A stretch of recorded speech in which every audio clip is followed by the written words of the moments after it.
संघ शताब्दीमध्ये पदार्पण करत असताना संघ लोकांनी का समजून घ्यावा, या 2 प्रश्नांची उत्तर आम्हाला तुमच्याकडनं अभिप्रेत आहेत.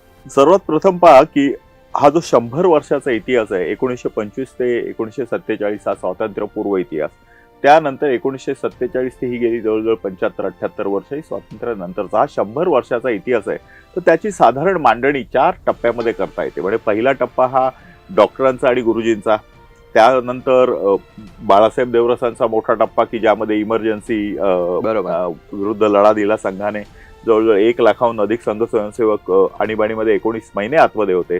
तो सगळा इतिहास तरुणांना पण माहिती आहे आणि माझ्यासारख्या सिनियर्सना पण माहिती आहे, कारण आम्ही त्यातनं तावून सुलाखून बाहेर पडलो आहोत.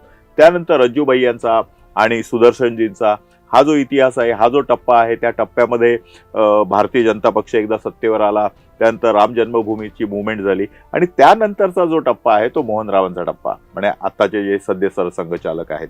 तर आणि ह्या टप्प्यामध्ये ह्या चौथ्या टप्प्यामध्ये, ज्याला मी मोगरा फुलला असं नाव दिलेलं आहे, तर इथे खरंच हिंदू राष्ट्र निर्माणाच्या दृष्टिकोनातून एक मोठं पाऊल टाकलेलं आहे आणि खऱ्या अर्थानं हा संघाचा सुवर्णकाळ आहे असं मला वाटतं.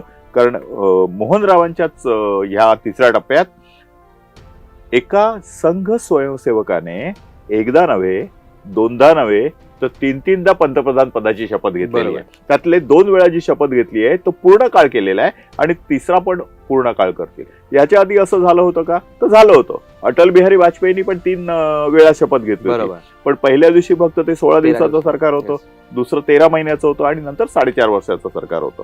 तर तो जो 3रा टप्पा आहे, जिकडे अटल बिहारी वाजपेयींनी शपथ घेतली आणि मोहनरावांचा हा जो 4था टप्पा आहे तो उलगडून टाकला आणि ह्या प्रत्येक टप्प्यामध्ये काय काय महत्वाच्या गोष्टी झालेल्या आहेत ते आहे.